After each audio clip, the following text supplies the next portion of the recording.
খুবই জরুরি। কোন পদ্ধতিতে নির্বাচন হবে তা নির্ধারণ হওয়ার আগেই রোডম্যাপ ঘোষণা বড় ধরনের অপরাধ বলে মনে করেন তিনি।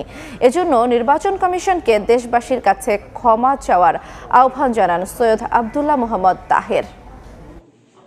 নির্বাচনের নীল নকশা পথনকশা নির্বাচন বন্ডলের নীল নকশা যে ভারত ইন্টারিম গভর্নমেন্ট থেকে আমরা জাতি আশা করেছিল, তারা কমিটমেন্ট দিয়ে আসছিল যে তারা নিরপেক্ষ থাকবে এবং তারা সংস্কার করবে, কিন্তু প্রধান উপদেষ্টা তার ওয়াদা ভঙ্গ করে সংস্কারের চূড়ান্ত পর্যায়ে